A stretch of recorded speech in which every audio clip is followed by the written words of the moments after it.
What's going on, family? How you doing, family? How every one of you guys are doing? Just go ahead and let me know if you are able to hear me, family. Do I sound clear? Do I need to do anything differently so that I can make sure you all can hear me so we can have this conversation today? Let me know, let me know, let me know. Shout out to everybody in the chat. You guys have been like so on point with stuff. I love every last one of you guys in the chat. As I go ahead and prepare, somebody says I'm good, great. As I go ahead and prepare, let me go ahead and give my shout outs to every last one of you guys. Thank you for being patient. I know I'm a little bit behind schedule only because I am out and about. I step back home. I'm helping a girlfriend with her business. I step back home. I'm going to step back out to help her out again. Shout out to my frat in the house. What's going on, Deshawn? I love every last one of you guys. Listen, let's go ahead and get started. Before we go ahead into the topic, I need you guys to all do the norm, and that is sharing the video. Go ahead and share the video with your friends, family, and your frenemies. You know what I mean? Shout out to Michi X in the house. I see Michi in the chat. What's up, Michi? Hey, beautiful. How you doing? Shout out to my sister. Make sure you show my sister some love. Listen, share the video. Share the video. If you are on Instagram, if you are on Facebook, if not Instagram, if you are on YouTube, if you are on Facebook, share the video. You already know I have a few orders that have come in. While people are coming in, let me just go ahead and do the things I need to do, the housekeeping. I have a few orders of the pheromone perfume. Turn off the light and head over heels that you can find on helpingcouplesreconnect.com, as well as the massage oil candles and the other Pure Instincts pheromone perfume. Those orders have been received. I've been behind schedule. I will get those orders processed tonight. You guys will get them within 3 to 4 days. I promise you that, and I will give you the tracking orders. I'm going to go ahead and ship your products out. So thank you so much for your patience, okay? Again, anybody who is interested in pheromone perfumes, or massage oil candles, you have to visit helpingcouplesreconnect.com because we have to do all that we need to do to keep our families together. And I don't know about y'all, but my boo loves massages. So I do what I need to do to keep my stuff in check too, right? So it's not just you, it's me as well. We're going to get into this conversation on YouTube and Facebook regarding not only Jayland Walker. I'm not going to go in depth. Michi X has a video out there. You guys should go ahead to Michi X's channel here on YouTube and watch that video. If you want to be a warrior, if you're ready to take action, Michi X is the girl to watch. I'm going to have a different spin on this whole scenario. So I want you guys to know that straight up from the very beginning. I'm going to have a different spin. It doesn't mean what anybody else is saying is wrong.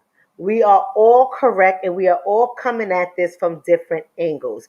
You already know how I am when I come to critical thinking. You already know how I am when I come to piecing everything together. I want you all to understand and to know why this whole police reform thing is being pushed.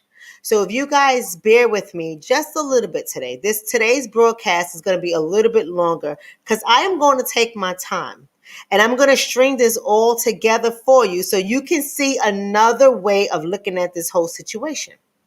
That's all I'm going to say. I'm going to give you a different perspective. It doesn't mean that I'm right.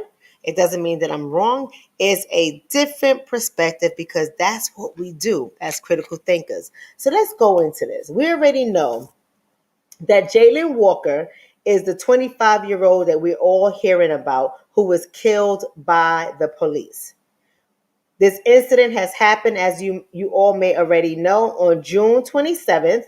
And how this thing comes about, I'm not going to go through the whole recap because you all probably already saw the video. You already probably been in conversation with others about it. You've probably seen YouTube videos with people recapping what happened. But in a nutshell, there was allegedly a routine traffic stop in which he fled from that routine traffic stop, allegedly.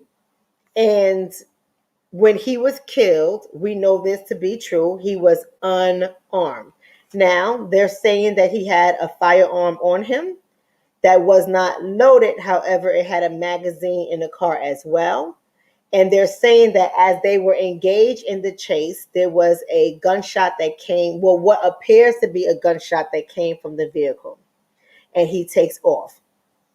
And they claim to have tried to use tasers in an initial chase when he got out the car on foot, as we all seen on camera. They claim to have tried to use tasers. They were deployed, and the tasers have failed.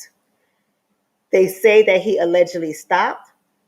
He allegedly turned around in the direction of the police, and what they believe, allegedly, he was reaching for something in his waist. We already know there was no gun on his body when the incident happened, but that's what they said.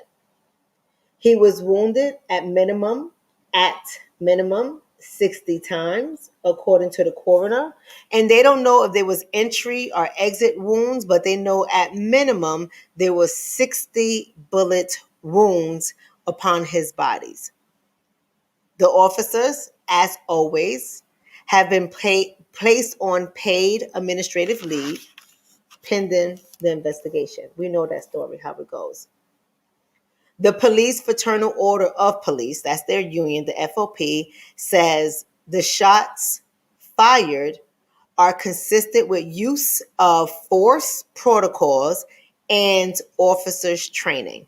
That's the part I want you all to put a star around. I want you all to underline it. I want you all to circle it. I want you all to write it in the chat. I want you all to hold that as your framework for today's conversation.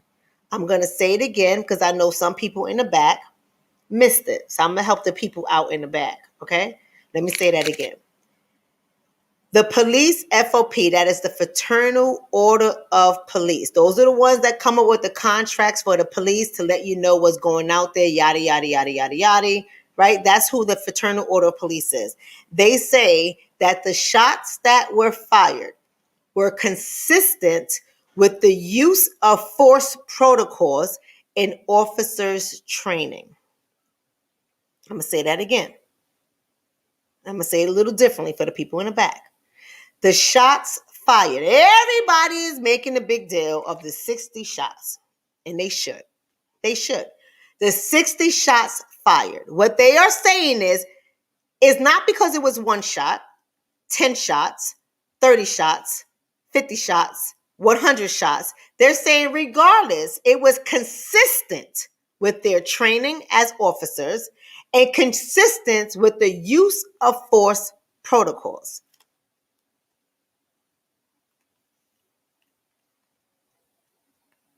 Now, I put inside the title that we're going to be talking about Jayland Walker's case, and we're going to juxtapose it against what exactly does it mean to have police reform. And I'm going to say while I'm doing this, shout out to Neek. Neek is the researcher on this topic today, so y'all already know I have my researchers. Shout out to Neek. She sent me a lot of information. I was able to string some things together and come up with today's broadcast. So y'all got to give Neek her due respect, okay? Even though I stringed it together, I would not have done that if she did not send me all the information I needed her to send me. So I want to be able to say that to you. I want you guys to realize this. A lot of y'all are up in arms about police reform. A lot of y'all are angry. A lot of y'all, once again, are protesting. A lot of y'all, once again, are taken to the streets. You're complaining, you're arguing, you're screaming, you're angry, you're emotional. All these things are happening. And you are entitled to feel any way you want to feel because you're human. And to all of you all that are human, expressing your humanly emotions, just hear me out for just a second. I'm going to need y'all just to step back for just a second. The emotions, cool. Put them in a box for a moment for this broadcast. Put your emotions in a box for just a moment. And I want you guys to begin to think about this. Because one thing for sure, two things for certain, If there is a police shooting, if there's a death, if we are angry, if we are provoked emotionally, we're all going to take to the streets. We're going to get mad. We're going to get angry. We're going to be sharing these videos. We're going to be having these open discussions constantly over and over and over and over again. But where has it gotten us? Since our emancipation. I'm not trying to be funny. I'm really not trying to be funny. There go my Neek right there. Shout out to Neek. Shout out to Neek. This is the researcher responsible for today's topic. Shout out to Neek. What's up, Neek? I'm glad you able to make it. My whole thing is, I watch so many videos on YouTube, and everybody is angry, rightfully so. When I heard the gunshots, it sounded like the 4th of July.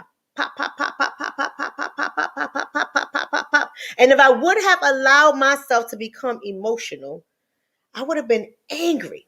And I'm not going to sit up here and tell you guys that I'm not angry. I am upset. I am angry. I am hurt. I am saddened. I have all of those emotions. I'm very well aware of the emotions that I felt as I've been researching this topic with my researchers. I'm very much aware of them. But I don't know about you all, and that's why we're having this conversation tonight. I don't know about you all, but I have to sit back and ask myself, our anger, our emotions, being upset. We're all talking about arming ourselves, and the list goes on. Where is that going to get us? Because we've been doing this for a very long time. We've been angry and upset for a very goddamn long time. And this is 2022. We're in the same position. So clearly somebody has to start to think that the anger is not enough. So let me ask you all a question while we go ahead with this broadcast. I suggest you go ahead and share the video. I'm keeping it clean today. I'm keeping it clean today.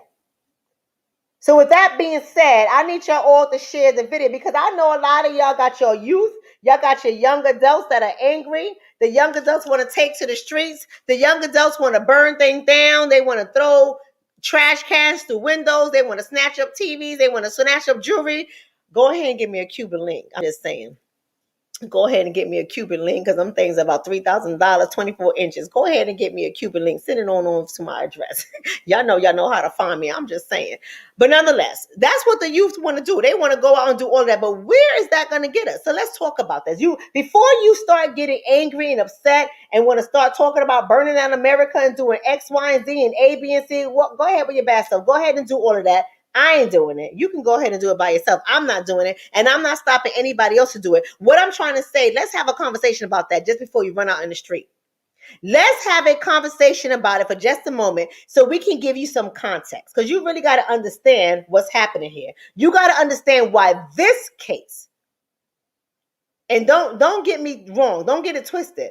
My heart goes out to the family. Not only Jayland Walker's family, but every last other family who is experiencing exactly what Jayland Walker's family is experiencing, but we haven't heard about it on mass media. See, I'm about to get up in your heads. Y'all thought I was going to get up in your behinds, right?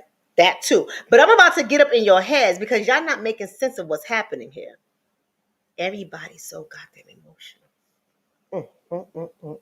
That's what my grandmother was saying. When we used to get all emotional, my grandmother would be like, y'all act like fools. Y'all act like fools. Let me tell you why I'm going to say that. Let's go ahead and talk about police reform.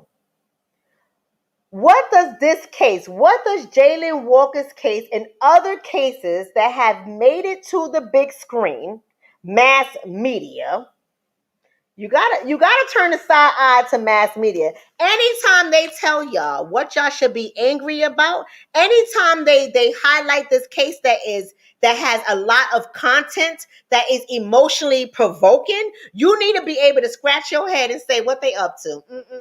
Why they want me to be angry about this one? That's what you need to be scratching your head to say. What does police reform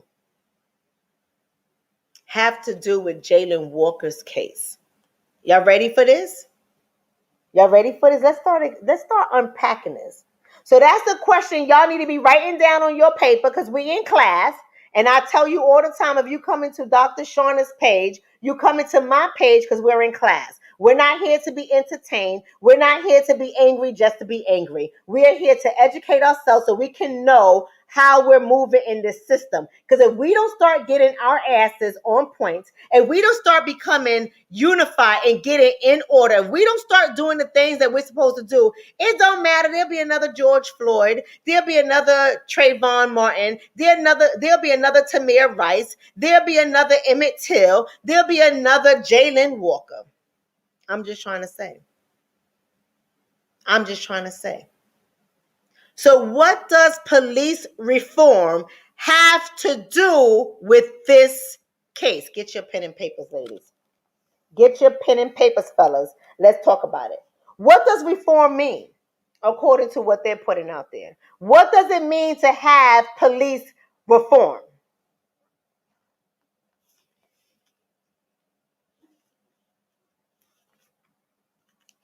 First of all, we must know and we must understand how we got in here, how we got into this place right now where everybody who's up in arms about unarmed black men being killed, how have we gotten to this place where we're talking about police reform?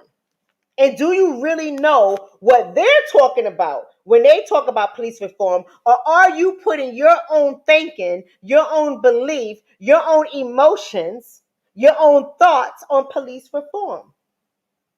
Let's go back. Let's go back. I'm going to take y'all back to the 80s because some of y'all forgot. See, that's what happens to all of you guys that wait for the presidential election to come around and want to act like you political. Y'all want to act like y'all political when the presidential elections come around and think you're really doing something.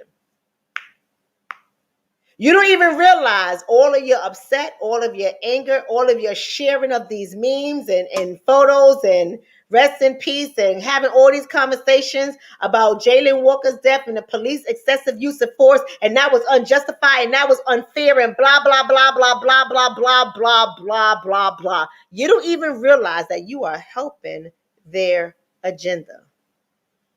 But they got y'all all messed up in your head. Y'all always think somebody's really out to protect you. Mm, mm, mm, mm, mm, mm, mm, mm. Let's go back to the Anti-Drug Abuse Act of 1986. Ooh, some of y'all might say, well, Dr. Shonna, what does the Drug Act of 1986 have to do with Jayland Walker? See, in order for you to understand where we are at in 2022, you have to understand where we were at in 1986 when the Ronald Reagan administration was talking about reform. When they put out reform, and see, they didn't use the language of reform. Instead, they said the war on drugs. Let's go all the way back so we can understand why we are where we are today. Ronald Reagan's war on drugs. Oh, they was reforming the police. Maybe not to help your asses, but they was reforming the police. They was changing the way the police had to do things because there was a war on drugs. The criminal justice system changed. It went from rehabilitative to punitive. When it comes to the Anti-Drug Abuse Act of 1986. At that time, they enacted mandatory minimums. At that time. And the mandatory minimums was associated with drugs, including marijuana. Y'all remember that? And why did they do it? They did it at that time because in that era, crack cocaine had hit the streets. And it became the contributing factor for the Democratic leadership to push this bill and get this bill passed. But as we know, cocaine has always been on the streets for a very long time. See, individuals just learned how to cook cocaine a little differently. And so crack, even though it is a form of cocaine, crack cocaine is just cooked. Crack cocaine became a minority drug, a person of color drug, an ADOS drug, an African American and Latino drug, a black and brown drug, whatever language you want to come up with that makes you feel comfortable. Whatever language you want to say the language you want. But them drugs was associated with the hood. So this war on drug policy, what it came to do was to increase police presence where? In the suburbs? I think not. Where was police presence increased? In corporate America? I think not. Where was police presence increased when it came down to the Anti-Drug Abuse Act of 1986? In the hood. Go ahead, Monique Canada. In the hood. That's where police presence was increased. Cocaine remained a white, upper class, suburban, off the radar drug. The Anti-Drug Abuse Act of 1986 was the start of increased presence of police officers in urban areas, in inner cities, in the hood, in the ghettos, in places that contain both Black and brown people. And you know I put the quote because I'm just talking to everybody today, right? So I don't have time to tease things out. You already know I don't identify that way, but nevertheless, it was put there for Black and brown people. And the start of mass incarceration and racial profiling began. See, before you understand what's happening in 2022, you need to understand what was happening in the 80s. You need to understand what was happening with the Ronald Reagan administration. After we had the Anti-Drug Abuse Act of 1986, see, I'm taking y'all through your history lesson because y'all so damn emotional and y'all don't even see how you're aiding. You're aiding in your own demise. But I'm about to tell you that right now. I'm about to tell you how you're aiding in your own demise. After that act came the Violent Crime Control and Law Enforcement Act of 1994. Now, see, all of y'all know that act as the Bill Clinton crime bill, right? Bill Clinton. And we also know it was the Biden bill too, because Biden had his hands in that too. But we all know it as the 1994 crime bill. Well, that's what many of us know it as. And what that crime bill did was piggyback on what Ronald Reagan did with the war on drugs when he produced or when he signed into law the Anti-Drug Abuse Act of 1986. It just piggybacked. One was a Republican, the other was a Democrat, but they both just piggyback on each other. Because y'all so excited. But that's okay. Y'all love your Democratic Party. They're both the same. They're both the same, and y'all helping it. Y'all helping it. I'm going to show y'all. I'm going to show y'all tonight. Just be patient. Just put on your seatbelt. Enjoy the ride. Be patient. I'm going to show y'all how y'all helping order this nonsense. It doesn't mean I'm not saddened. It doesn't mean I'm not hurt by what is occurring continuously in our community. It doesn't mean that I'm not able to hear it from other people's perspective because I get it, but it's way bigger than our emotions, baby. It's way bigger than that. So let's talk about the Violent Crime Control and Law Enforcement Act of 1994, aka the 1994 crime bill. Let's talk about that for just a moment.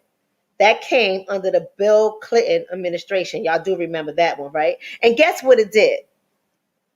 See, I already told you that the war on drugs tactic under the Anti-Drug Abuse Act of 1986, it increased police presence in inner cities, in ghettos, in hoods. But this 1994 crime bill provided $9.7 billion in funding for more prisons. It provided 100,000 new police officers to the field. It provided $6.1 billion in AKA alleged prevention programs.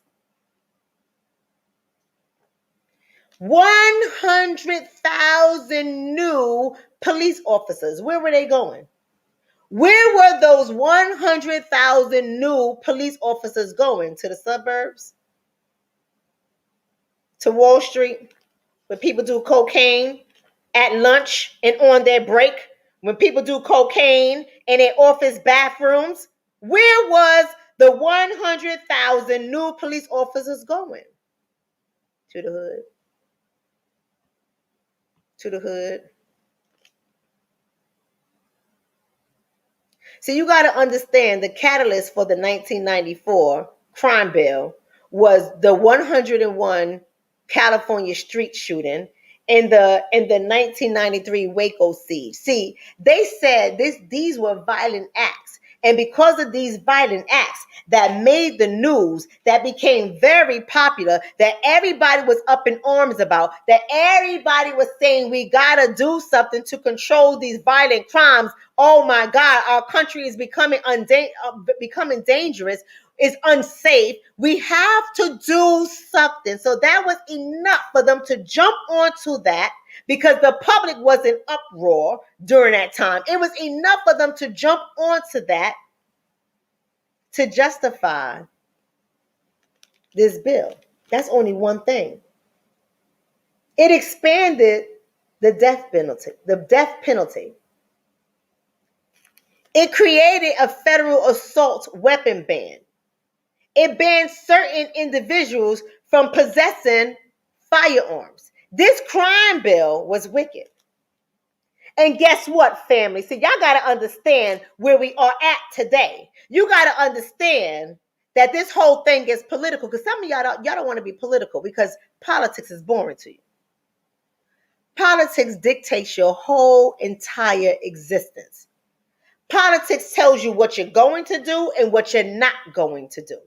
And that's where a lot of people go wrong. This 1994 crime bill was supported by, y'all ready for this? Supported by who? 58% of who? 58% of what population supported this crime bill? So y'all got to understand what you're doing here. Y'all got to understand what you're doing here. I'm asking y'all a question. 58% of what population supported this crime bill?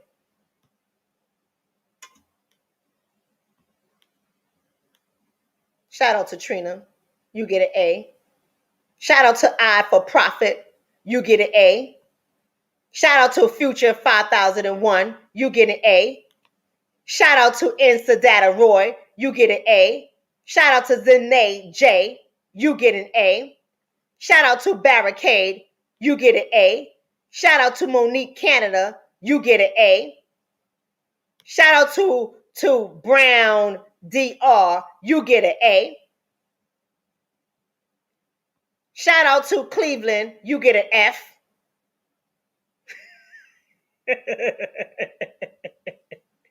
Shout out to Cleveland. You get an F.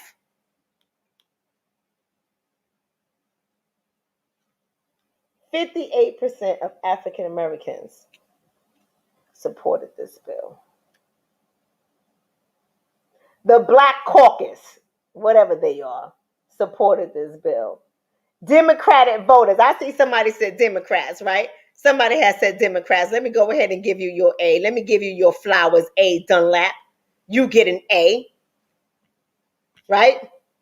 The Democrat voters supported this bill because everybody at that time thought it was a great idea. Everybody thought it was a great idea because crime was out of control. And the media and propaganda did a great job of putting all the crime on Black folk.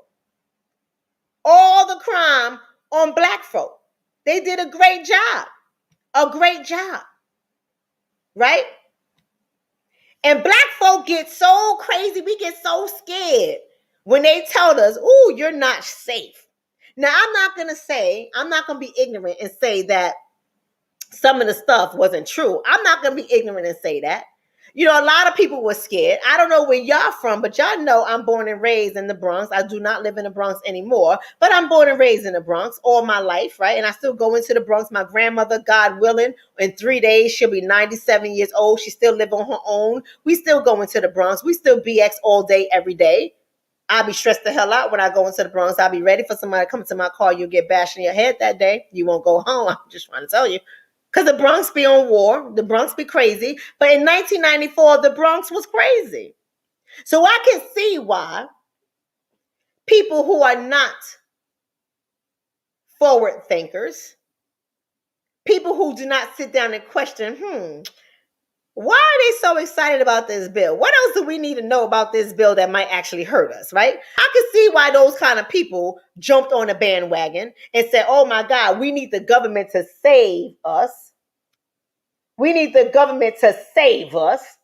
And if this 1994 crime bill is going to save us, we are going to vote it in and we're going to support the Democratic Party because the people in our communities are dying and we need the government to save us. But they don't realize that Black people are more likely to have force used on their asses. Y'all didn't hear me? Let me say that again. What they did not realize is that Black people are more likely for those 100,000 police officers that have been increased in their neighborhoods and in their communities. They're more likely for those 100,000 police officers to use force on them. They didn't realize that it is more common for Black, unarmed, non-violent men to be killed by the police. See, they didn't think that stuff through. They didn't think that through, that the cops that's coming into these communities, that's coming into the hoods, ain't from the community. And they scared. They didn't think that through. So that went on for a long time. In the 1994, come on family, y'all with me? The 1994 crime bill, because see, I'm about to give y'all the history. Y'all got to follow the bouncer ball. Just trying to say. Don't get in your feelings, don't get mad. I'm just trying to show you something. The 1994 crime bill was the same bill that cost Hillary Clinton her goddamn election. Because after the fact, people started to get hit. After the fact, people started to wake up because of Dr. Michelle Alexander's book, where she talked about mass incarceration, the new Jim Crow. People started to become alarmed. They started to become aware of the statistics. They started to become aware of all the cases that were not supposed to happen, but did happen. They started to become aware of all the Black men that were dying unarmed at the hands of police. They started to become aware that there was a problem here.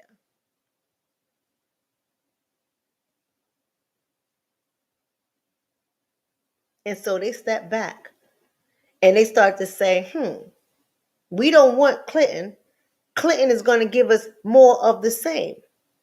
The 1994 crime bill, this is what we do, family. This is what we do as a community. We always do something after the fact. We always get angry after the fact. We always want to step up, and show out after the fact. I'm going to need y'all to be critical in your thoughts and start becoming preventative people. I'm going to need y'all to do prevention brain work, not intervention when it's already happening. But that's what happened. So Dr. Michelle Alexander's book, The New Jim Crow, highlighted what was going on than us. We started to say, this is the problem. We're not voting for Hillary Clinton. This is the problem. We started getting upset. And so that cost her the election. So they started to get crafty. And they started to say, how are we going to get them back? How are we going to make sure Black folk that get angry and start protesting about everything, right? You step on our sneakers, we're going to get angry and protest. And I'm being funny. Have a sense of humor. Don't send me no goddamn emails about my sense of humor. Calm the hell down. Laugh at yourself sometimes. We do. We get angry over everything, right? Oh no. Somebody can have a gun at the officer head. I'm not being funny. I'm being serious, right? Somebody can have a gun at the officer head, threaten to shoot the officer, but then pull the trigger, and another officer come and pop his ass, and we be mad. We be protesting. I'm just saying in general. Just in general. Don't start getting in your bag. Just in general. We'll get mad. We start protesting. Oh, no. White people have done worse things. Which is true. Which is true. White people do a lot more crazy things and they get taken alive. This is ridiculous. And all the little Democrats sit back and they like it. They're like, oh, they angry now. Ooh, we got to strike now when the iron is hot. We got to make sure we get their votes back. Because the 1994 crime bill messed that up. So what we going to give them? Oh, I got a great idea. We're going to give them the George Floyd Justice and Policing Act. As some of my compadres out there would say, a nothing burger. George Floyd Justice and Policing Act. And we be like, yeah, police reform. We need reform. This is what we do. We get excited. Anything they tell us to be excited about, we get excited. Anything they tell us is a problem, we say, yeah, it's a problem. Yeah, that's right. It's a problem. It's a problem. Anything they say, this is going to help your community. But yeah, that's right. It's going to help our community. Come on and talk to our church family so they can know this is going to help our community. Anything they tell us is good. We be like, it's good. They got our best interests at heart. So they give us so-called the George Floyd Justice and Policing Act. And they sold it as police reform. That's what it was, a police reform bill drafted by the Democrats. And they said it aims to fight police misconduct. Oh, y'all better be listening because y'all ain't ready for it. Y'all ain't ready for it. It aims to fight police misconduct. That's something that gets us all ready for. We all for it, right? And we're going to reform the police and we're going to change the way they engage with us. We all for it, right? We just take that. We don't ask no goddamn questions. We don't analyze it. We don't unpack it. We just see Jayland Walker's body. We just see the pop, pop, pop, pop, pop. And we say we need police reform because we're using their language. We haven't even read what they're talking about and what they constitute as reform. We hear their language and we just jump on the bandwagon. And we say, we got to go for it. This is what we need because it's going to reform police misconduct when it comes to excessive force and racial profiling and policing. We be like, oh yeah, racial profiling, it's us. They racially profile us. Yep, misconduct, it's us. So we want it. We want it. And at that time, it passed the House of Representatives, which was primarily Democratic. It passed the House of Representatives, but it was blocked in the Senate. And we get upset. We get upset. These damn Republicans, I can't stand their asses. They want us all dead. They're going to send us back to the plantations. They want to lynch us. They want to kill us. These Republicans are going to do all these things to us. And maybe they are. Who knows? But who's to say the Democrats is not going to do it? The Democrats prove that they're doing it every goddamn day. Every goddamn day. We just keep giving our votes away. We don't ask no questions. We don't read the fine print. Right? That's what Lady Intel said, right? Read the fine print. We don't read the fine print. We just go along with it. And then they give us the incident of Jayland Walker. We're all upset. We're all in arms. We're calling for police reform. And we don't even know what the hell we talking about when we say police reform. See, we think we know what we're talking about because they tell us what we're talking about. They tell us what's up. And we be like, yeah, police reform. We want police reform. And we get excited. We get to take it to the street because that's what they want. That's what they want. They want you to get excited. They want you to go to the streets. They want you to get angry. They want you to burn things down. They want you to bust people in the head. They want you to act a goddamn fool because it helps them in their agenda. I'm just trying to tell y'all. So let's talk about what they are talking about when they talk about police reform. Let's talk about it. They're talking about subpoenas to the police department regarding patterns of practice. So when they want to do an investigation or when they want the information or the data, they want to subpoena the police department so they can analyze patterns of practice that says this is misconduct. They want independent process to investigate misconduct or excessive use of force. We want independent process to investigate misconduct or excessive use of force. And we saying that's right, that's it. That's what we want too. We want y'all to look into this. We want y'all to go and look into this to make sure these cops are doing what they're supposed to do. They're not having misconduct. They're not using excessive use of force, because them 60 bullets is excessive use of force, and that's the problem. He needs to be under investigation. So we get excited about that. We get angry, we get excited, and we back them up. We get behind it. Then they go on to say a federal. That's when you need to start scratching your head, because before it was like, it was so, we didn't know. It was nebulous. It was cloudy. It was unclear. We didn't know. We just excited. And then they start getting to the nitty gritty in their reform. They say Federal Registry of Police Misconduct and Complaints. So we like saying a federal registry. That's good. That's good. That means that everyone can see that this officer is an officer that has numerous complaints about misconduct and excessive use of force. We want that federal, the keyword. Y'all need to circle that keyword. You need to underline it. You need to star it. You need to highlight it. You need to bold it. Federal. Federal. We say, yeah, that's good. We want that. Then it goes on to say restrict qualified immunity doctrine. Y'all need to star that. Restrict qualified immunity doctrine. In other words, what they're saying is we want to restrict that immunity doctrine, because the immunity doctrine says you can't sue the police for misconduct or excessive use of force if they're acting within their scope of services on duty. You can't sue. So they're saying we want to get rid of that. And we like, yeah, that's good. We want to get rid of that too. We want to be able to sue these jokers. Then it says, this is when I started scratching my head. I said, who? Hold on, Monique. Qualified immunity doctrine, Monique. Qualified. You got to put the qualified in front of that immunity doctrine. Okay, got to look this stuff up. Then I go on and it says federal, again, underline the word federal, highlight it, star it, put a circle around that bad boy. Federal uniform officers to wear body cameras. Federal uniform officers to wear body cameras. And they're saying, and we will encourage it.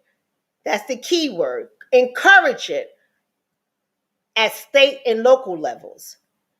We want police reform to require federal officers to wear body cam, and we will encourage it on state and local levels. So I started to scratch my head. I said, really? Ain't they funny with the words? Let me keep on reading to see what they're talking about. Then it says, marked federal police cars to have dash cameras, and we will encourage it on the state and local levels. But we want the mark, meaning you can identify that is a federal police officer car. We want it to have dash cameras. So we just excited. We excited. We're like, yeah, we want the police. And we don't even hear federal. Our asses don't even hear federal. We like police. Oh, we want the police to have dash cam. Federal. federal sisters and brothers, and we will encourage it at the local levels for those police departments that receive federal funding. But ain't it funny? Ain't it funny how they was able to maneuver that vaccine mandate, right? Even though it was on the federals, and then anybody that got federal funding, you see how they was able to maneuver that, and they stuck it and they went to it. But this one is just like, let's have a conversation about it. Let's just explore it. This is what we're thinking. And we all just go about it blindly.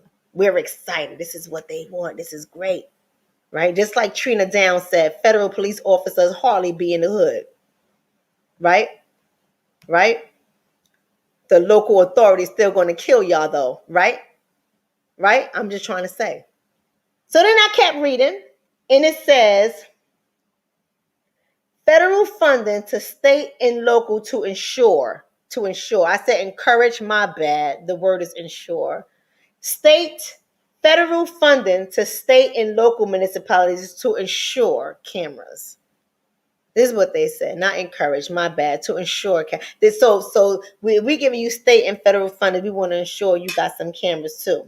Because they have been selling y'all the trick bags that if you wear this camera, it's going to reduce these incidents in your hood. And we go along with this stuff because it sounds good. Prohibit federal police from using chokeholds in state and local municipalities who receive funding to adopt the same.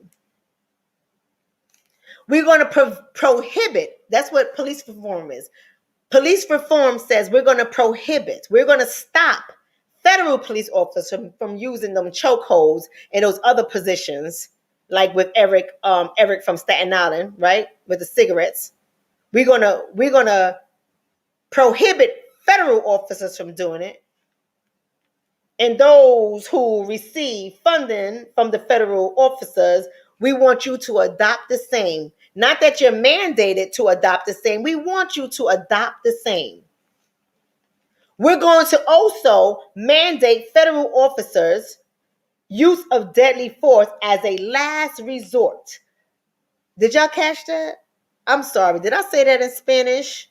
Let me show it down, because sometimes I speak Spanish and I know y'all don't understand me. So let me slow it down. Let me say that in English, because I'm going to help y'all out. I'm going to help y'all out in English. Mandate, that means we're going to require it. Federal officers, use of deadly force as a last resort condition. A last resort. And we're going to make it a condition for state and local municipalities to adopt the same. We're going to mandate it for the federal officers, and we're going to make it a condition for the state and local to adopt the same when it comes to deadly force as the last resort. Federal. So we all excited about this. We all ready for police reform. We're behind the Democratic Party. We saying, yeah, they got our best interests at heart. We want police reform. No justice, no peace. Black lives matter. Black lives matter. This is what y'all do. This is what y'all do. I know some of y'all offended. It's okay. Wake up. Don't be offended. This is what y'all do. Let me tell y'all something, family. If y'all don't hear anything else I say, I want y'all to hear this and hear this clearly. That Jayland Walker's death, may he rest in peace. Jayland Walker's death is political. It's a political strategy. It is a political chess move. It is purely political. It is politics. It is under the guise of these sneaky ass politicians. It is political. It's one big nothing burger. They put it on the TV to get you guys upset.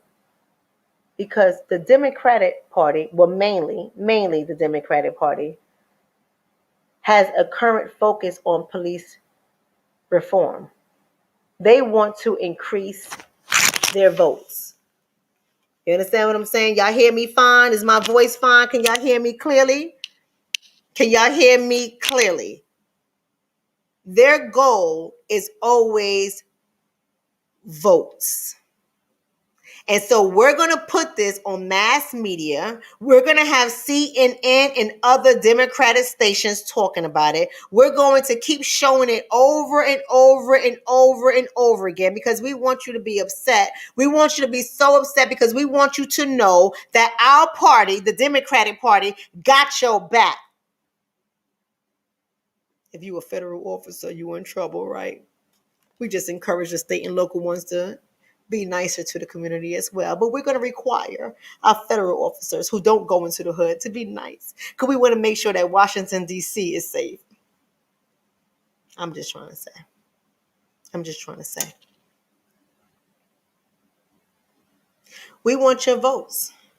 So we're going to make this whole thing an emotional scene to get you guys angry and get you guys upset because we want you to be angry because when you are emotional, we do a better job at getting your votes.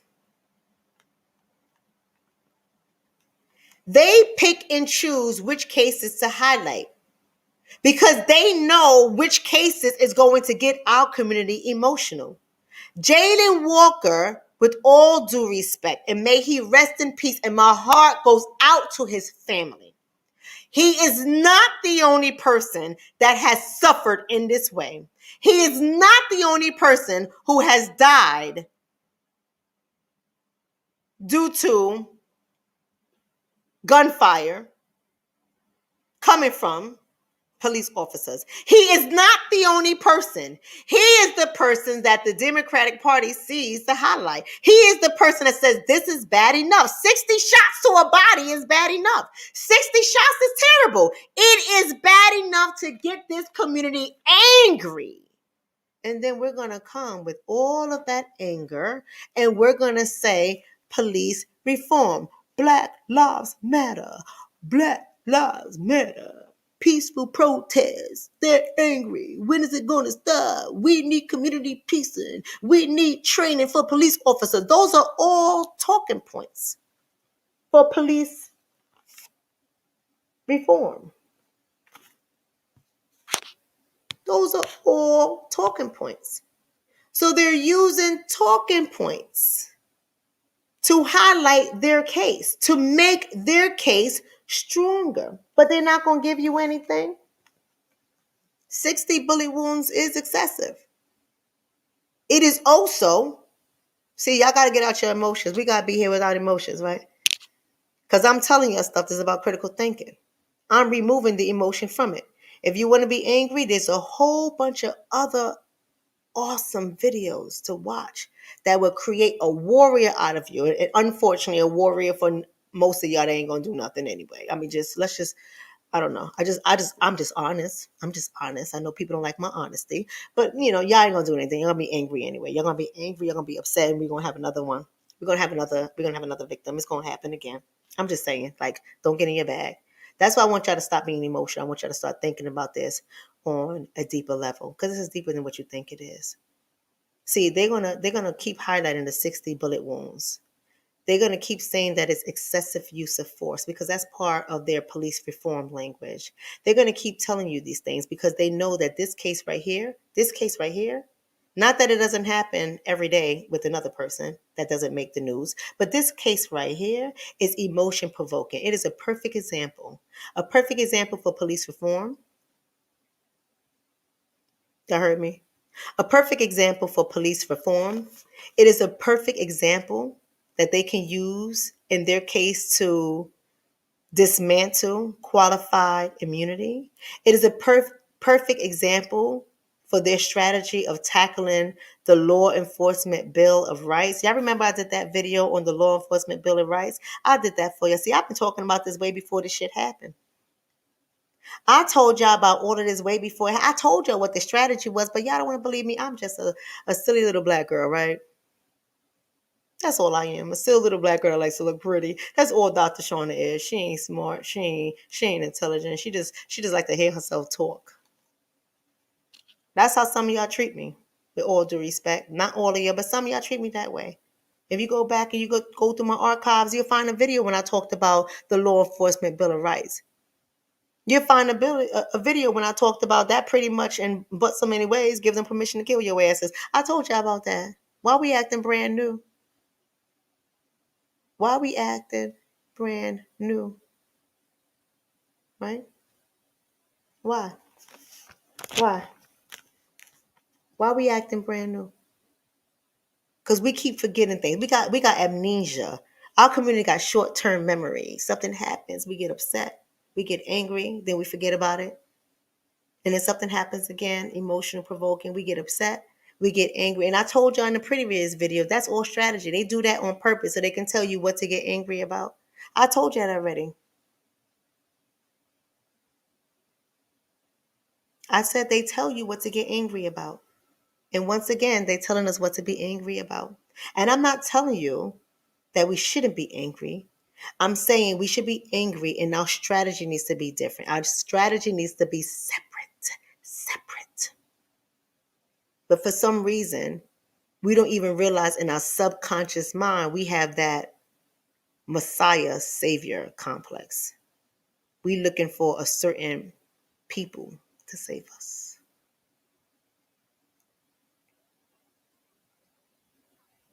Right? This is a perfect case for that. It's a perfect case for tackling the law enforcement Bill of Rights. Right? But the Supreme Court, at least some of the judges on Supreme Courts, is actively involved in fighting against police reform. Some of the judges there are actively involved in fighting against police reform. And see, one party would tell you, oh, that's the Democratic people. That's the Democratic judges, right? Y'all should hate the Democrats. You see what they're doing? They don't want police reform.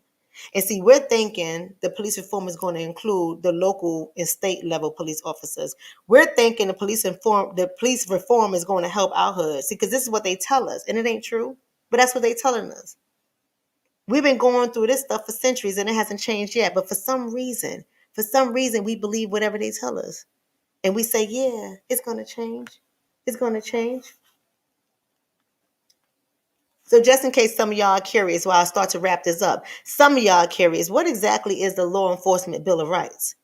I already did a long video on this, so I'm not going to spend a lot of time on it, but let's talk about that real quick. What is the Law Enforcement Bill of Rights? In a nutshell, what it does is protects against investigation and prosecution arising from on-the-job conduct. As I say, OTJ conduct, on the job conduct. That's what it does. It protects them from investigation. It protects them from prosecution. It first came about in 1974 after the Supreme Court ruled in the Garrity versus New Jersey in 1967 and the Gardner versus Broderick in 1968. And what came out of those cases was it was a matter of due process. They're saying if a police is brought up on charges of misconduct, whatever the case is, even if it's excessive use of force, he has to be made aware of his rights so that he doesn't incriminate himself. See, it's a little bit different than Miranda warning, Miranda rights, right?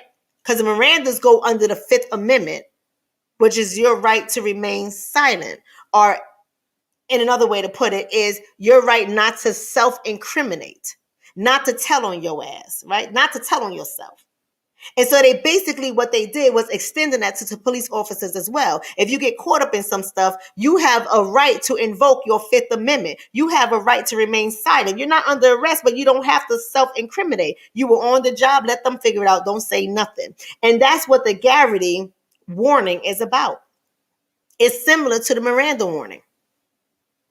But y'all do know this is a sidebar. We're not going to get into it in this video because we ain't got the time, but this is a sidebar. You do know that the Supreme Court just strengthened, in but so many ways, the Law Enforcement Bill of Rights when they made it virtually impossible for civilians to sue for misconduct. See, the Supreme Court says Miranda warnings is part of the Fifth Amendment. That's going to stay there. But what we're going to remove, what we're going to say you cannot do, what we're going to rule on. So you know when the Supreme Court rules on it, it sets the precedent. It becomes real serious, right? So what we're going to rule on is that as long as these police officers are doing their job, hence qualified immunity, you can't sue them. That has nothing to do with the constitutional right. That's not a part of it. We're going to remove that because that's not a part of it. Y'all running around here suing these officers, and it's making it very challenging for officers to even do their job or people to even become police officers because they're afraid that they might end up on trial. We ain't going to do all of that. We're going to remove that. That's pretty much what the ruling said. You ain't going to be able to sue them.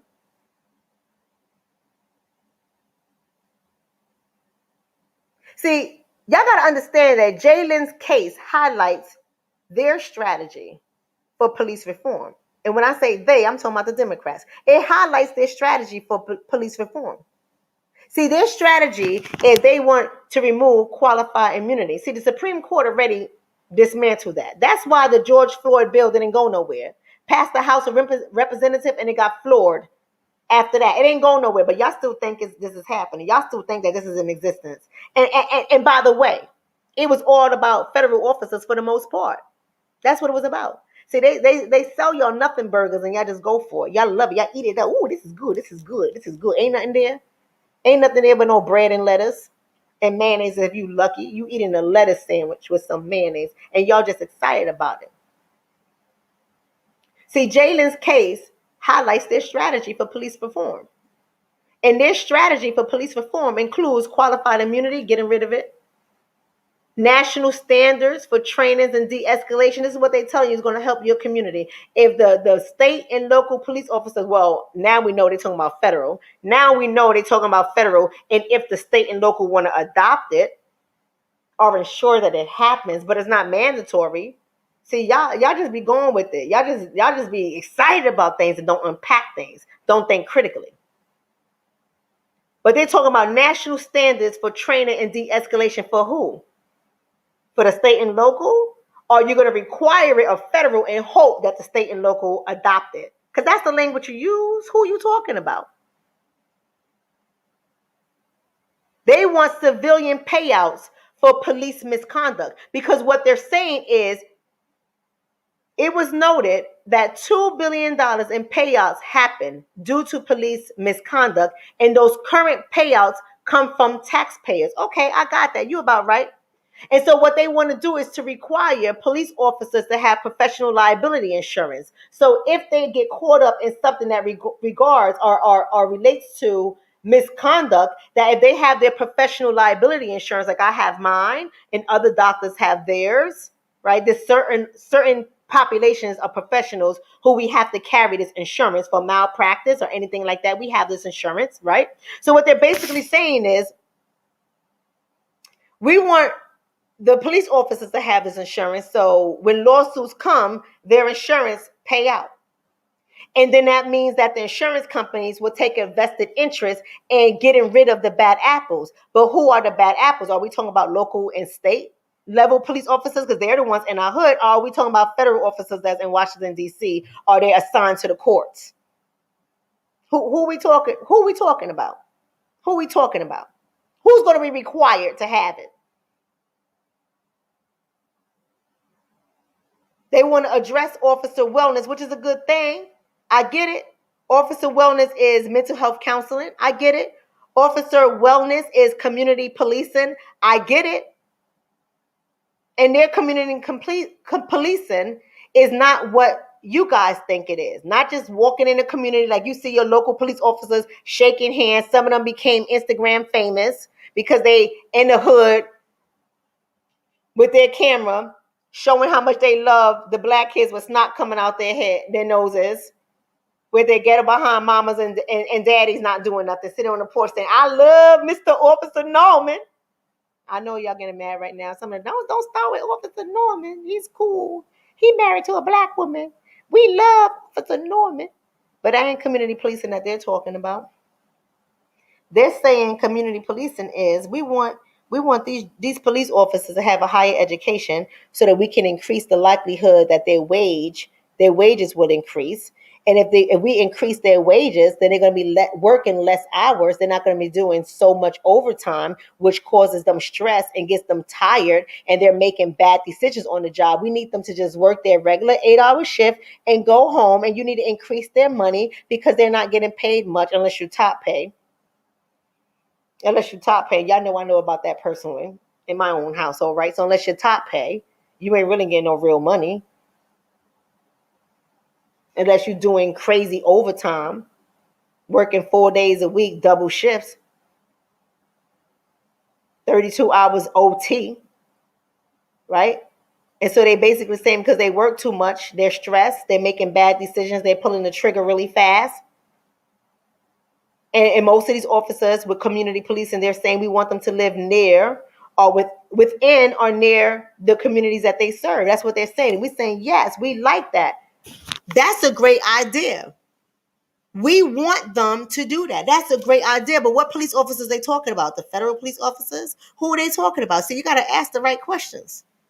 Who are they talking about?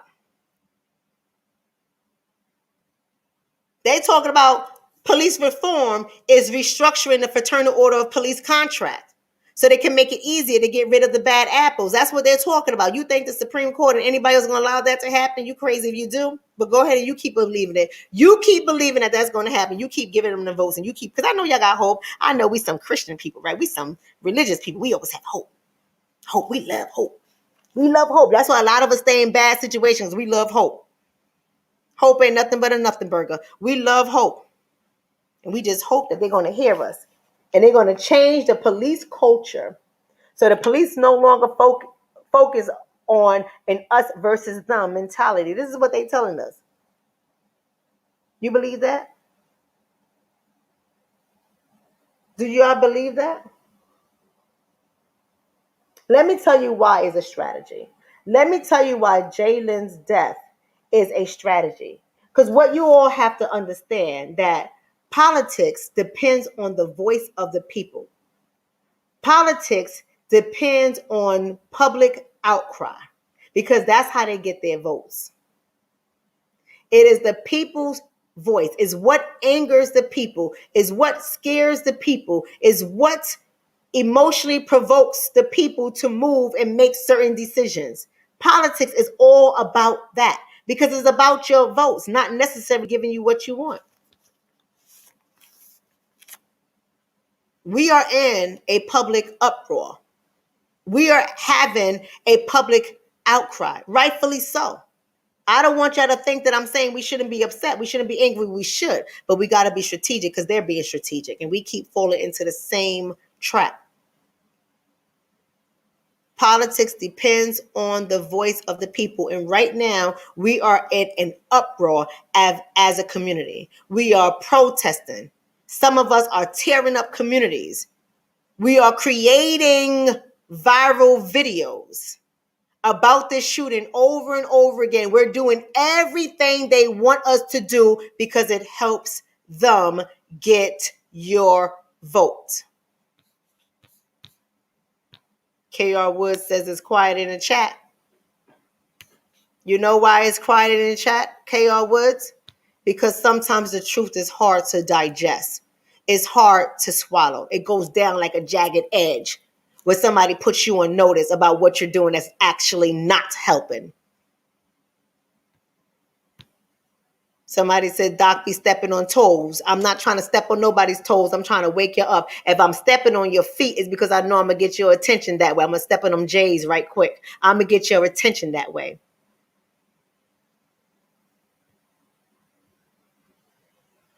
Right?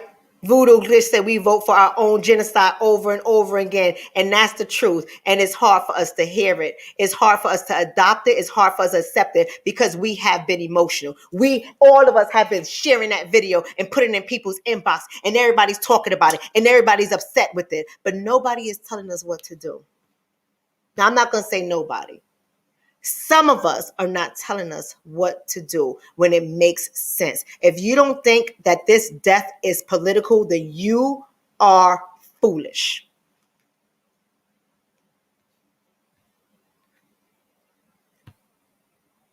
RJ, you need to catch this. RJ's my other researcher. She's still in the room. RJ, let me know if you're still in the room. He said, we can't do the same things expecting different results. Isn't one of the topics you want to research regarding our community? Isn't this one of the topics we just talked about? So RJ, I think we need to get on it. That needs to be the next topic.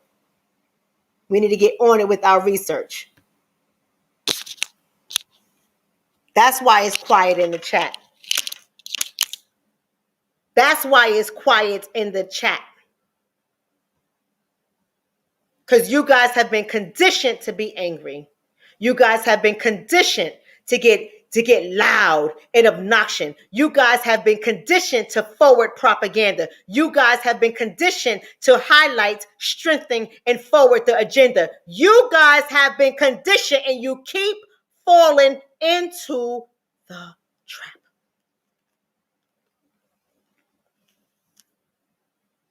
So what do we get out of it, family? I'm going to start wrapping this up. I told you the video was going to be a little bit longer because I got some shit to say to y'all. But what do we get out of it? Y'all need to ask yourself, by us out there protesting, getting mad, tearing it up, talking about all this stuff. Yeah, and then we need to do this. We need to fight that. Bust them in the head. Blah, blah, blah, blah, blah. Okay, that's good. That's good and dandy. Half of y'all ain't going to do shit anyway. That's good and dandy. But what do we get out of it? What do we get out of it? Let me ask y'all a question. Let me ask y'all a question. Y'all ready for the question? Because I need y'all to really think about this. We're critical thinkers here in this community. I need y'all to really think about this. What do we want? What do we want?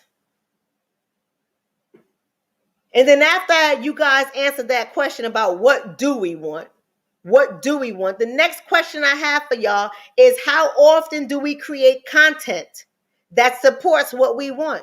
How often do we uphold the voice that supports what we want? Or are we just sharing what they're telling us we want? How often are we speaking for ourselves? How often are we sharing content that supports what we want? Do we know what we want, and how often are we spreading that message?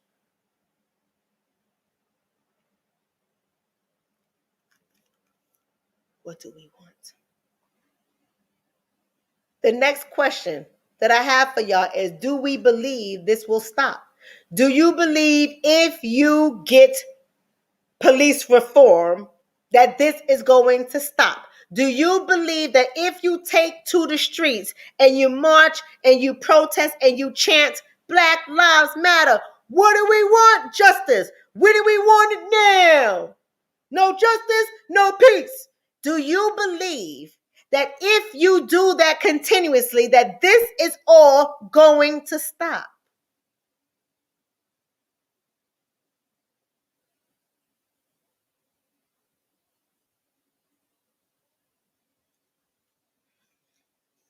This has existed since forever. What you thought I was going to say, 1963? This has existed since forever, right? It's been in existence for a very long time.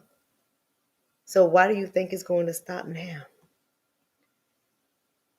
Who truly benefits from police reform? Answer that question for me. Because y'all ain't ready for what I'm about to say to y'all. I told y'all it was going to be a little bit different tonight. So I know y'all ain't ready for it. But who truly benefits from police reform? I mean, I know what they want y'all to believe. I know what they have in your head. I know how you're conditioned. But who truly benefits from police reform?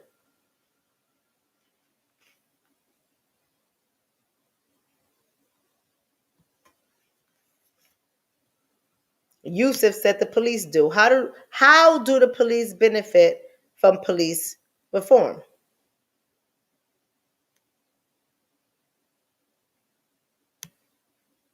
How do they benefit from police reform? Let me give you guys a little something to think about. Now, I'm not saying this is the end or be all. I'm not saying this is the end or be all. I just want to give y'all a little something to think about as we start to wrap this up for tonight. All right. Thank y'all so much for subscribing to the channel. Thank you so much for liking the video, sharing the video. Thank you so much for being a part of this conversation today. Thank you so much for all the comments in the chat. But I want to give y'all something to think about. He said, I think because they keep changing the laws to protect them, right? I get what you're saying. What I'm saying is, when we talk about police reform, based on how the Democratic Party has sold you police reform, if the Democratic Party gets what they want and these changes come into place, like they get rid of qualified immunity, let's say that happens, they enact a national standard for training and de-escalation. If they stop civilian payouts from coming from taxpayers, and now all of a sudden you have to have the police officers have to have professional liability to pay for it, I'm asking you, who actually really benefits from that? Who really benefits? The police won't benefit if the Democrats get their way. That's not a benefit to them, right? You get an A. You get a damn A. Y'all better write that down, because she the one who said it. She the one who said it. See, I want y'all to think about this. We have been used 101 times for somebody else's agenda. It always comes under the color of our skin, the injustice that happens to melanated people. It always comes disguised as civil rights, and then all of a sudden everybody else benefits from it from us. Who really benefits from it? Okay? I need you guys to understand this. Police brutality and police killings happens to white people too. Y'all better wake the hell up, because see, y'all think y'all the only ones that it's happening to. It happens to white people too. Do understand that? Yes, it may be happening to us more, and we have a lot of power when it comes to our votes, and they know that. They have been knowing that since forever, so they know that. But it happens to them too. So who does it benefit to have police reform when it comes to suing them? Okay? Police are said to demonstrate misconduct among whites too. So when they talk about misconduct, it's not just what they put in the media as a form of misconduct. Misconduct comes under so many different spokes under the umbrella. So when they want misconduct, when they want police to be accountable and making it possible to sue them when they're not accountable, who benefits from that? See, y'all up here thinking that misconduct don't happen among whites too, because they have programmed your mind to believe that the misconduct that they're talking about is police killings, wrongfully prosecuting people and putting them to jail. This is what they want you to believe that it falls under, but misconduct is misconduct. No matter how you define it, misconduct is misconduct.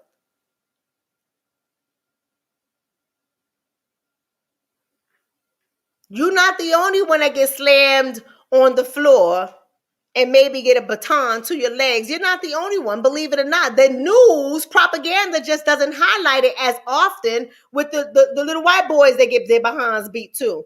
Propaganda doesn't highlight it as often with other poor communities that get their behind beat too. But guess what? This police reform comes on our back. Who's going to benefit from it?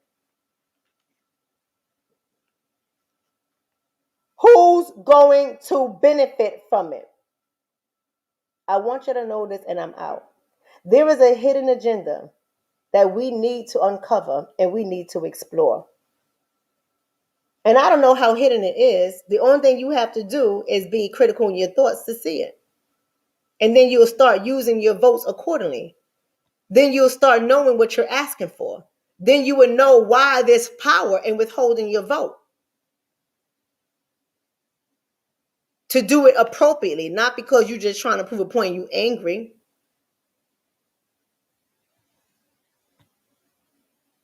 Right? I want you to understand that there's an agenda that needs to be uncovered. But the only way we're going to uncover it is if we start to think critically. You got to get smart regarding your rights. Because see, when they sue on their rights, their constitutional rights. They're very smart about that. That's how they bring suits, and that's how they get strategic of how they're going to get people mad and upset, so it becomes public outcry and it gets the attention that it needs in order for them to change the laws. You got to get smart regarding the laws in your rights.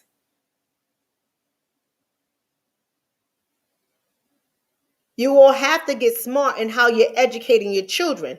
Let's not act foolish. Don't think because you smart and your children grew up good and you got a good household, nothing's going to happen to your children. That is a lie, because some of the smartest children make stupid mistakes. Some of the smartest children that grew up in well-rounded households that have access and privilege in our community family make mistakes. And you have to educate your children so we don't have the Central Park 5 again. How many of us are educating our children on the laws? What does it mean when it says the 14th Amendment? What does it mean when it says the 5th Amendment? Are we really educating our children? But you got to start educating your children. We have to create our own database of misconduct. Why are we dependent on them to do it for us? We need to learn how to get names and badge numbers. There's so many people in our community who have entered the field of engineering, technology, and you name it. They can develop these things. Why aren't we developing the apps in places that we need them? That we can go in and we can put our own encounter with police that were out of order, that was misconduct, that was rude, that was racist. Why can't we put that in our own app system? And identify these police officers by their names and their badges in the police departments that they belong to. So we can know who we're dealing with, what police departments we're dealing with when we go into certain communities. We got to get smart. We got to get strategic. We got to get strategic. We got to stop allowing politicians to pimp us. We have to organize our own community policing. Why haven't we got back to that? We moved so far away from. We're so angry with them. We're so upset, apparently, with law enforcement. We're so angry at all of law enforcement, but we haven't done a great job at policing our own community. Let me tell you something. Remember that one time I told you about the certain community? Because you can't search certain people's names on YouTube because they'll strike your channel. Do you know what I'm talking about? Remember I told you about a certain community that does a great job policing their community in Brooklyn, New York? Remember I told you about that incident with my friend's brother and how that one girl, we ain't going to say what community she's from, but y'all already know if y'all follow me. That one girl, when she had that accident, when she hit his car, my friend's brother's car, and he was trying to keep her there till the police came, and then all those people from that community came out and stopped them and was trying to offer him money and didn't want him to call the cops. They were trying to get it done. And the only thing she had to do, she wasn't even from New York. She was from New Jersey visiting New York. And the only thing she had to do was dial a number and they came down to her rescue. That's called community policing, baby. That's what community policing really looks like. Why haven't we done that? Why aren't we there? Why aren't we really stepping up and doing what we have to do? Why isn't that happening? We have to take accountability on how we create content in our community and how we create culture in our community. We have to take that accountability. We have to individually be responsible regarding the content that we're pushing out there. We have to individually meaning me and you, we have to think before we share. We have to think before we do a video. We have to think before we engage in other people's conversations about our community. We got to think about all of this stuff. But how often are we thinking about these things? How often are we watching our own movements? How often are we sharing content that will help to shift our community's mindset when it comes to community policing, when it comes to creating a database so we can put all the bad officers that we encounter? How often are we starting that conversation? We can't keep getting reactive and mad when things happen. We have to be preventive. We know this information. In this day and age, this is the age of the Aquarius. Shout out to all my Aquariuses out there. I have to throw that in. But this is the age of the Aquarius. We got to really start getting smart about all the information and knowledge that is at our fingertips. We have to really start getting smart about the types of videos we're sharing. We want to be quick to share the videos that make you angry and make you emotional, but are you sharing the videos that gives you education? Are you sharing the videos that questions the narrative? Are you sharing the video that challenges the mainstream? Are you doing that? How many times do I ask you all to share the video? How many times do I ask you all to subscribe to the channel? How many times do I ask you all to support this channel, support my products, support the services so we can keep this going? How many times do I ask y'all to do that? Do you do it? I haven't scammed y'all out of nothing. Do y'all do it? Do y'all do it? Then you're like, Doc, where you been at? I miss you. Do you really miss me? Do you really miss me? Or do you want to be entertained because you're bored? Because I'm not here to entertain you. We got work to do, people. We got work to do. This was a tragedy, no doubt. This was upsetting, no doubt. But it shouldn't motivate you to anger that's misdirected. Your anger should fuel you. Your anger should increase your critical thought process. Your anger should get you mobilizing to do things that matter. And marching is not going to help that. I'm just saying. I'm just saying. This one here. This one here. You see? This is what I'm talking about. I can't. There's always one. You got 30,000 subs. Obviously, a lot of people did do it. You're missing the point. This video should have 100,000 subs. You're missing the point. You see? You see what I'm talking about? See what I'm talking about? You're missing the point. This is not about subs. This is about getting the message out there consistently all the time. And this is exactly why people don't share it. I share the videos and I get called crazy. This is exactly why. See, you missing the point. Majority of the 30,000 subs are critical thinkers.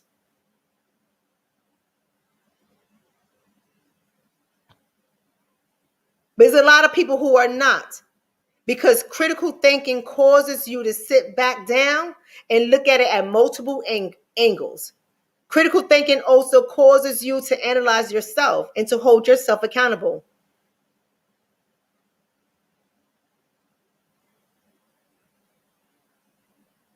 We are doing the work.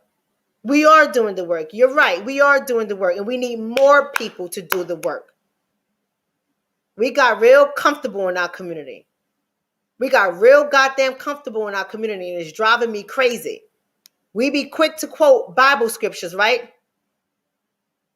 The work is plenty, but the laborers are few. We are quick to put we're quick to quote all of that, but we ain't doing nothing. We got to get back to being political, people. If you think that this death is not political, I'm done. I can't say nothing else to you. If you think you're not being pimped, if they're not using this death to pimp you, you are silly.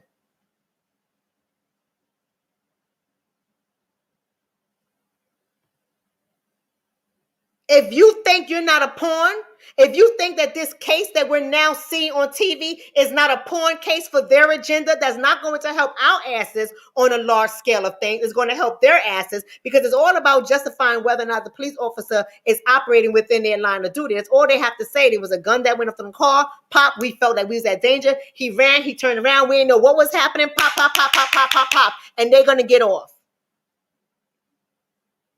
They're going to get off. And y'all just going to be emotional.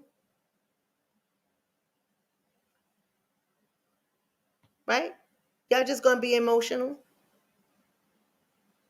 This shit is bigger than me. This shit is bigger than you. This is about our children and our grandchildren and our great-grands. That's what this is about. Y'all not tired after 400 years? I'm tired. And I only been on this planet for what? 40-something years. I'm tired. I'm tired. Y'all not tired? And they're going to get all of us.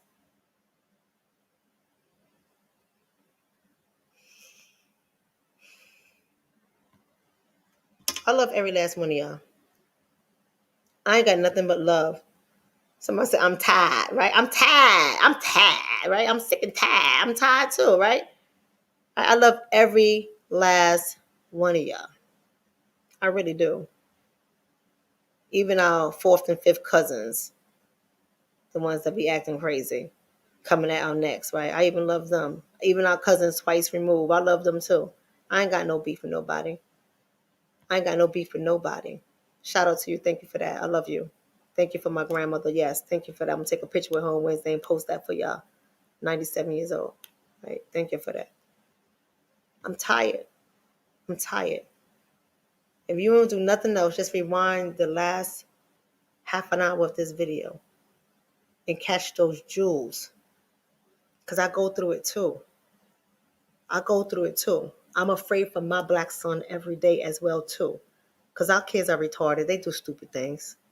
And don't get offended when I say retarded. You know how we do in our community. I know how other people are, oh my gosh, she said retarded. She's a doctor. I'm embarrassed that she's a doctor. Sit your ass down and calm down. Y'all know what I'm talking about in our community. You know how we use our vernacular. You know how we talk, right? My kids do stupid things too. I'm like, really? The cops looking for you? Really? You know what kind of household you grew up in? Are you serious? The hell you get yourself into? Because our kids do stupid things. And they don't mean no harm. A lot of our children ain't trying to do nothing stupid, but they just stupid. They just stupid and they do stupid things. This ain't gonna stop unless we stop it. This ain't gonna stop unless we stop it. And we ain't gonna stop it until we're really ready to stop it. But I love every last one of y'all. Y'all have a great night. Let me get back to this event and finish helping my sister sell her stuff, because that's what I'm about in black communities. I'm about helping people sell their shit, right? Let's make some paper. Let me go help her get some coins. I got another hour at that table. I love y'all. That's how much I love y'all. I left that event helping her sell her stuff to come to be here for y'all. Now I'm going back and I'm tired. I'm tired. I seen hella lot of clients today on a Sunday. I work 7 days a week for my life. 7 days a week. I'm tired. But I did it for you guys. Not because I want the accolades, but because I want y'all to know what my life looks like. So this is not a game. This is not a game. Get with it or continue to die. It's just as simple as that. I love y'all. Be blessed.